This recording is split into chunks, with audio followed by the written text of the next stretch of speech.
Questions? What happened on the shot? last play, Ken?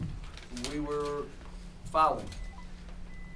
We were gonna foul. We had 2 fouls to use. So the whole timeout was about fouling.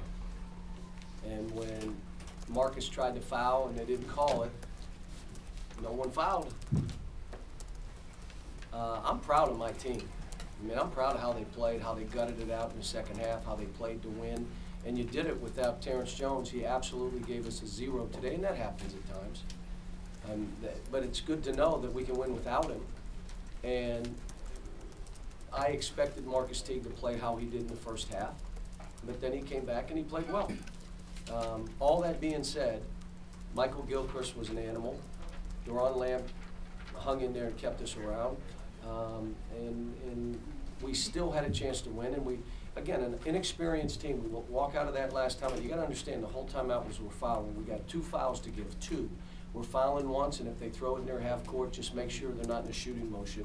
We're going to foul again. The officials knew we were fouling. They said, just make sure they're not in the motion of fouling. So I have no idea what went through our mind. Maybe they thought, I'm not fouling, the time's going to run out. I don't know. But that's an inexperienced team. But this was a great game. You know, first of all, you got to give Tommy credit. Getting his team ready, how they played. They played us exactly how they had to keep it where they had to keep it. And their kids played well. They played aggressive. They attacked the ball. They were great. You got to give my hats off to Indiana. They deserved it. What allowed them to stay in the game throughout the different segments? They made shots. They made shots. We left some shooters. I mean, you know, we didn't find a couple guys. We didn't have hands up. Guys that we said to make them drivers. You know, and in the end, they went right at us. I mean, they went right at Terrence Jones for a layup, and they went right at Darius Miller for a layup. But on the other end, we were going right at them. It had to be a good, fun game to watch. It's just, you know, it was amazing. We executed everything to a T until that last 5 seconds where they didn't foul, and I don't know what happened. Are you disappointed in the free throw shooting down the stretch? I wish he would have made 1 extra pass to Michael. And I was more surprised that Darius missed. I mean, or Duran missed. I mean, if you want to have someone on the line, that's who you want on the line. This stuff happens. I mean, they made a tough shot, even though we didn't foul. They still was a tough shot to win the game. What happened with Terrence? I mean, he wasn't active on the boards, and defensively, you have to talk to him and ask him. I don't know. What did you see? I didn't see a whole lot.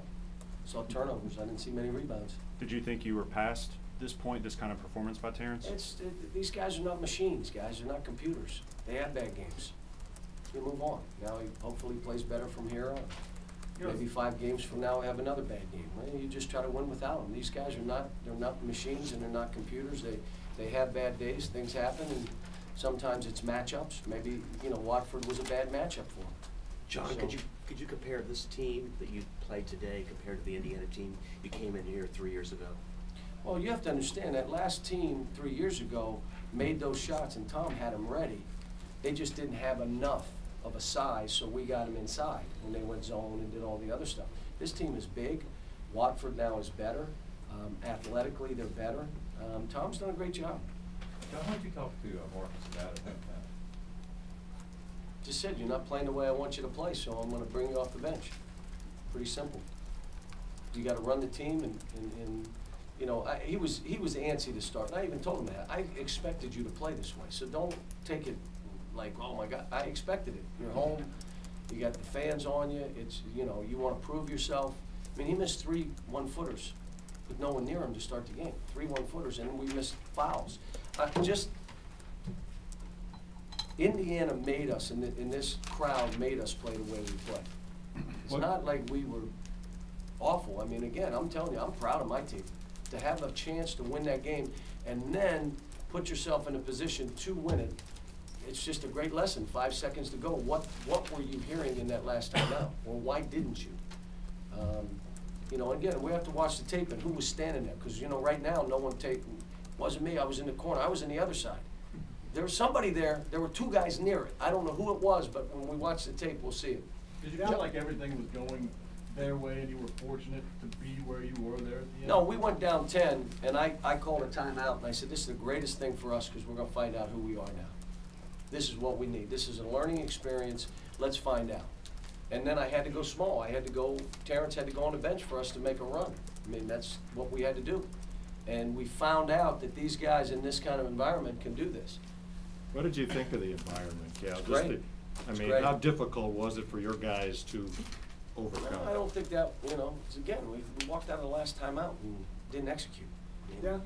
John? 6 or 7 minutes ago, you took Terrence out, made the run, got it to, I believe, 1. And I put then him back you put him in. back in, his man scored. Were you On a obviously dead disappointed? drive. Well, that just showed it wasn't his day.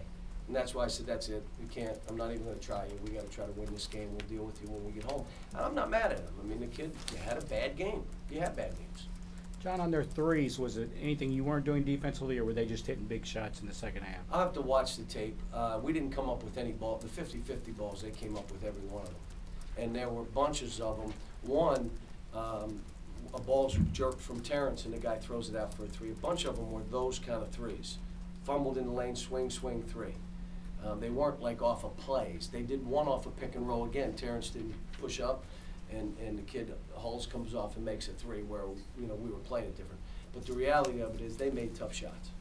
They made John, tough shots. excuse me, what can your team take away from this game? We're pretty good. I got a good team. And we can win different ways of playing. And I thought, again, we can execute. And, the guys that broke off plays, I sat them down. You can't win on the road where you're running something, instead of executing, the ball comes to a guy, he just tries to drive it, and turns it over, and they get a three. Got to sit out. To play on the road, you got to grind it out, take what you can in transition. It's not there, and I'll make them play in the half court. And then defensively, you got to come up with those balls, which we didn't, which gave them their chance to win. But again, I thought Tom did a great job. And you know what? I hate to lose. But if I'm to lose, losing to Tommy's fine, because what he's done here in 4 years and having to do it the way he did it, where you're undermanned and now you're trying to fight and everybody, why aren't we winning and for him to have this happen for he and his family, I'm happy for him. They deserve to win the game. We didn't do what we were supposed to the last play, but guess what? We could have fouled and maybe they tried to shoot a three and they make 3 free throws. I mean, there's all kind of things that could have played out. Bottom line is they make a shot they had to make. Watford makes a 3, and we get beat. Can you tell us what he texted now, since you said you felt like that he was in a great frame of mind at the time and made you a little I'll let him tell you if he wants to tell you, but it was hysterical. Can you Cal, talk did you about see some Anthony things Davis with Marcus that you can build on in that second half? Well, I told him, you got to let me coach you. You can't do what you think you want to do out there. You got to let me coach you. You got to play the way I'm telling you to play. How did he look in the second half? He looked like one of the best point guards in the country. How did he look in the first half? My God, you can't play this kid. Now, how can you be that same guy? Well, one's playing the way you want to play, the other's playing the way I'm trying to tell you to play. And it's all, did you expect anything different? He's coming to Indiana, he's coming home, he's got family. I told him at halftime, I expected this. But what I do expect is that I can coach you. And if I don't feel I'm going to be able to coach you, then you're not going to be on that court. And he responded. He did good. He did John, fine. was this a learning experience for Davis as far as the fouls, what he can and can't do? I know that one foul was He 25 just feet left from the his basket. feet. He left his feet. The one three-pointer should have never been called. That was a bogus. I can't believe they made that call. But again, it didn't matter in the game. But the others, he left his feet. You don't have to. Let them release the ball and go after it. One time he got caught under the basket, so now he wants to make up for it. No, you can't. Give him the basket. But he has to learn in those situations. But we'd have been fine. We just needed one more guy to step up. I thought Michael Gilchrist was just a beast. And he showed, if I watched this game, I would say he's their best player. He's the guy. And he did it today because he fought. Other guys did not fight for balls. Did not fight for balls. He did. He fought for every rebound. Last question. John, I'm sorry I came in late. How did you think Marcus's play tonight? I thought he played well in the second half. He didn't play particularly well in the first half. And I thought he started running our team. And what I keep telling him is, if you play to score, you're screwing us up. If you play to run our team, you'll still score. Just run our team. When you have opportunities to drive the ball, do it. Short of that, just run our team. I knew that they were going to trap off of him. And so what we did was, when he threw it to the post, he went right underneath the basket and stood there. and we spaced everybody out. And we threw it to him 3 times, and he missed all 3. I couldn't believe it. I mean, I don't think he could believe he was that wide open. Did he look nervous at all? Yeah, I mean, I would expect that. I would expect it, but when he started playing, you know, he played well. And he made free throws, he made layups, he made and ones, he carried us. But he's young, he's a freshman. And in this environment, coming home, it's amazing that he was able to play in the second half. Thank you.